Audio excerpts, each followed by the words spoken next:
जय श्री कृष्ण भाइयों और बहनों, आप सभी का मेरे चैनल में बहुत बहुत स्वागत है। आज मैं आपको बजबारस के बारे में बताऊंगी। बजबारस का त्यौहार कब आता है और इस दिन इसकी पूजन सामग्री हमें क्या लेनी चाहिए, और जो लोग इसका पट्टिया बनाते हैं तो पट्टिए पर हमें क्या क्या बनाना चाहिए, और उसके बाद बजबारस की आपको कहानी सुनाऊंगी।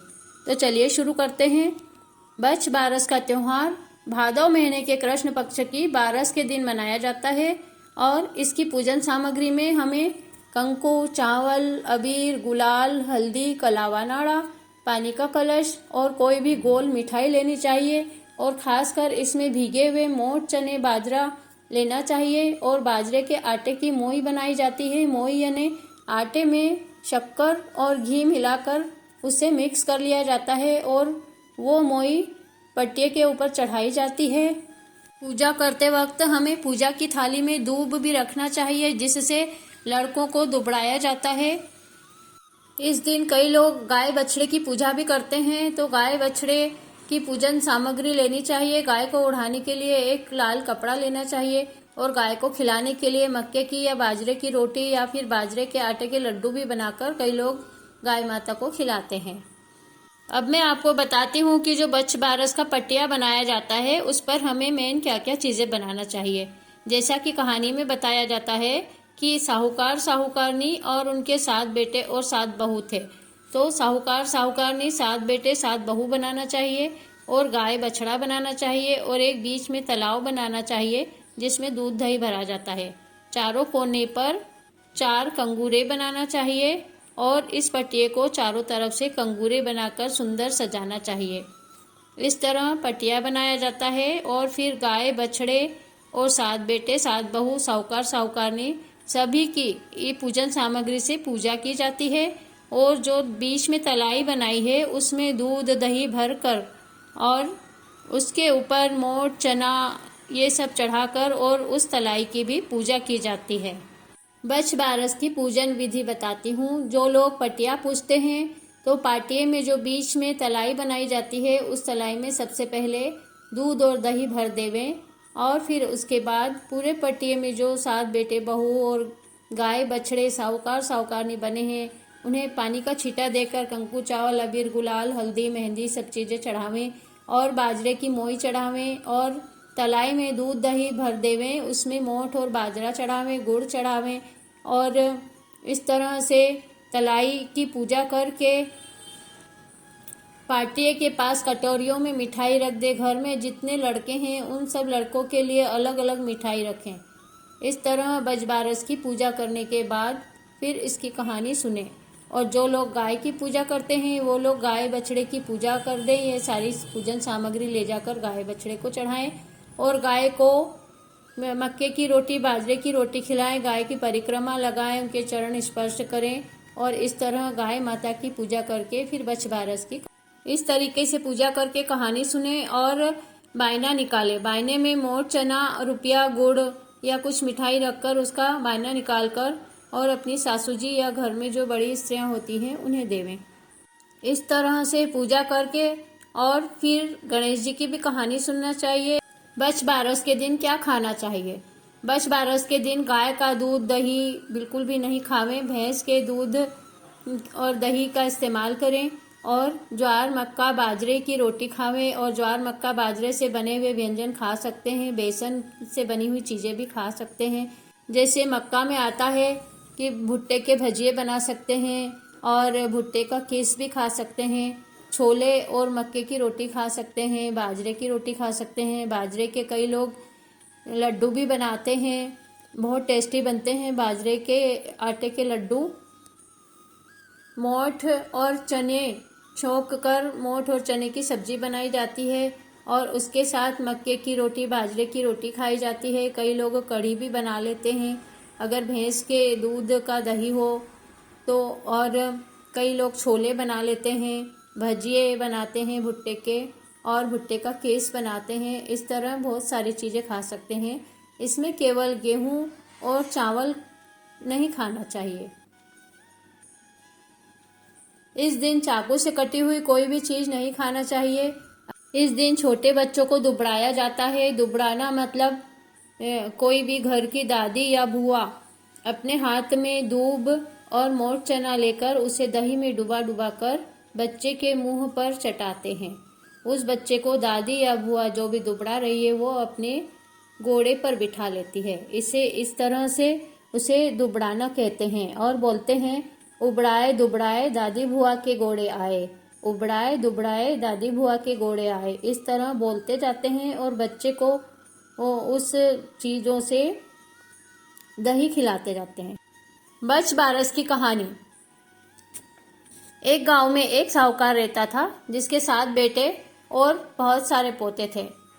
साहूकार बहुत ही दयालु व्यक्ति था। वह अपने गांव के लोगों की बहुत सहायता किया करता था। एक बार साहूकार ने अपने गांव के लोगों की सहायता करने के लिए एक बहुत बड़ा तालाब खुदवाया, जिससे गांव के सभी लोग उसमें से पानी का प्रयोग कर सके। पहले के ज़माने में इस तरह से टंकियां और नल नहीं हुआ करते थे। सभी लोग तालाब का पानी यूज़ करने के लिए लाते थे और पीने के लिए कुओं में से पानी लाते थे। तो गांव के लोगों की सहायता के लिए साहूकार ने एक जोड़ा खुदवाया, लेकिन दुर्भाग्यवश उस तालाब में 12 बरस तक पानी नहीं भरा। तब साहूकार को बहुत चिंता हुई और वह सोचने लगा कि मैं तो इतना दानी व्यक्ति हूँ, लेकिन मेरे द्वारा खुदवाए गए इस तालाब में पानी क्यों नहीं भरता।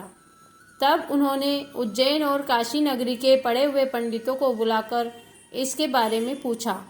तब उन पंडितों ने देखकर बताया कि अगर आप अपने बड़े पोते या बड़े बेटे की बलि देवेंगे तब ही यह तालाब पानी से भरेगा। तब साहूकार ने विचार किया कि पोते की बलि दे दी जाए। पीछे से साहूकार ने अपनी बड़ी बहू को तो पीहर भेज दिया। बड़ी बहू से कहा कि बहू, तुम्हारे पीहर से बुलावा आया है तो तुम पीहर हो आओ और तुम्हारे दोनों लड़कों में से छोटे वाले को ले जाओ और बड़े वाले को मेरे पास छोड़कर चले जाओ। बहू बहुत आज्ञाकारी थी। बहू ने वैसा ही किया। अपने छोटे बेटे के साथ अपने पीहर चली गई। बहू के पीहर जाने के बाद पीछे से साहूकार ने अपने बड़े पोते की बलि दे दी। तब बिजलियां चमकने लगी, बादल गरजने लगे और बहुत तेज झमाझम बारिश होने लगी। बहुत तेज बारिश होने से जोहड़ा लबालब जल से भर गया और गांव में चारों तरफ खुशियां छा गई। जब बजबारस आई तो गांव के सभी लोग इकट्ठे होकर साहूकार के पास आए और बोले कि चलो हम सब मिलकर जोहड़ा पूजेंगे। तब साहूकार और साहूकारनी ने जोहड़ा पूजने का उत्सव रखा और बजबारस के दिन गाजे बाजे से जाकर जोहड़ा पूजने लगी। जब साहूकारनी जोहड़ा पूजने जाने लगी तो अपनी दासी से बोली कि दासी, तुम गेहुला और धानुला को रांध लेना। दासी ने सोचा कि मालकिन मुझे ये क्या बोल गई है कि गेहुला और धानुला ने रांध लेना। गेहुला और धानुला गाय के बच्चों के नाम थे, लेकिन दासी ये काम करने के लिए बिल्कुल भी राजी नहीं हो रही थी और मन में दुखी हो रही थी कि मैं कैसे गाय के बछड़ों को मारकर और हांडी में रांध लूं। लेकिन एक तरफ दासी डर भी रही थी कि अगर मैंने नहीं बनाया तो मुझे मालकिन डांटेगी। ऐसा सोचकर बहुत कट्ठा मन करके दासी ने दोनों बछड़ों को मार कूट कर हांडी में रांध कर रख दिया। साहूकार और साहूकारनी ने गाजे बाजे से जोहड़े की पूजा की और उस समय साहूकार के बड़े बेटे की बहू भी पीहर से जोहड़ा पूजने के लिए आ गई। जोहड़ा पूजने के बाद जब सभी लड़कों को तिलक करके मिठाई देने लगे तो जिसकी बलि दी गई थी वो भी गारे गोबर में लिपटा हुआ जोहड़े में से निकलकर बाहर आया और बोला कि मुझे भी तिलक निकालकर मिठाई दो। तब साहूकार और साहूकारनी थर थर कांपने लगे और बहुत शर्मिंदा होने लगे। तब बड़ी बहू ने पूछा कि सासू जी, मेरा बेटा इस जोहड़े में से कैसे बाहर निकल रहा है। तब सासू जी ने सारी बात अपनी बहू को बताई कि किस तरह पंडितों ने कहा था कि बड़े पोते की बलि दो और हमने तुम्हारे बड़े बेटे की बलि दे दी थी, लेकिन बजबारस माता ने हमारी लाज रख ली है और हमें हमारा बड़ा पोता वापस दे दिया। जोहड़ा पूजकर जब सब घर आए तो वहां पर सासू जी को बछड़ा नहीं दिखा। तो उन्होंने दासी से पूछा कि मेरे बछड़े कहाँ गए हैं। तो दासी बोली कि आप ही तो बोलकर गए थे कि गेहुला और धानुला को रांध लेना, तो मैंने उन्हें तो मार कूट कर हांडी में रांध दिया है। जब साहूकारनी बोली, अरे पापिनी, एक पाप तो अभी उतार कर आए और तूने दूसरा और लगा दिया। अब शाम को जब गाय माता आएगी और अपने बछड़ों को ढूंढेगी तब हम क्या करेंगे?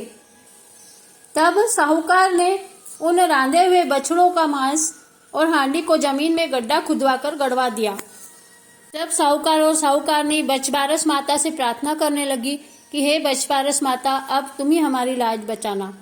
अब शाम को जब गाय जंगल से चरकर आई, गाय इधर उधर दौड़ने लगी, रंभाने लगी और अपने बछड़ों को ढूंढने लगी।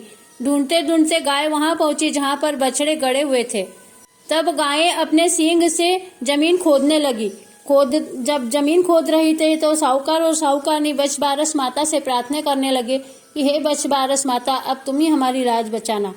तब बछबारस माता ने उन बछड़ों को जिंदा कर दिया और वो बछड़े गारे गोबर में लिपटे हुए बाहर निकल आए। सब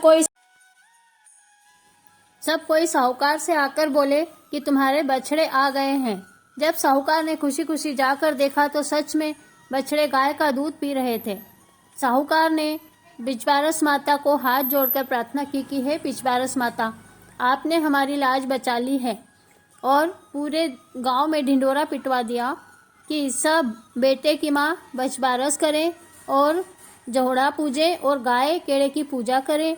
बछबारस के दिन गाय का दूध, दही, घी नहीं खावें और चाकू से कटा हुआ कुछ भी न खावें और जाए ब्याह का पूजन करें। तभी से बछबारस के दिन गाय केड़े की पूजा की जाती है और जोड़े की पूजा की जाती है। और इस दिन जो स्त्रियां बेटे की माँ होती हैं वो ही व्रत और पूजा करती हैं। सभी स्त्रियों को बछबारस का व्रत अपने बेटे की लंबी उम्र के लिए जरूर करना चाहिए। हे बछबारस माता, जैसे साहूकार साहूकारनी को दिया वैसा सबको देना। कहता ने, सुनता ने, हुकारा भरता ने, सह परिवार को देना। बोलो बछबारस माता की जय, गाय माता की जय। गणेश जी की कहानी। एक छोटी सी छोरी थी, भाटे का भाई खिलाती, झूठे का बिलो न बिलोती। उधर से गणेश जी आए और पूछा, छोरी क्या कर रही है? छोरी बोली, महाराज, भाटे का भाई खिलाऊं, झूठे का बिलो न बिलो। गणेश जी बोले, छोरी आंख मीच ले। लड़की ने आंख मीचते ही सच्ची का भाई हो गया, सच्ची का बिलोना हो गया। थोड़ी देर में गणेश जी खेलते कूदते आए। छोरी बोली, महाराज, छाछ खाओ, दूध खाओ, भाई खिलाओ। हे गणेश जी महाराज, छोटी सी छोरी पे टूटे वैसे सबको को टूटना। कहता ने, सुनता ने, हुकारा भरता ने, बोलो गणेश जी महाराज की जय।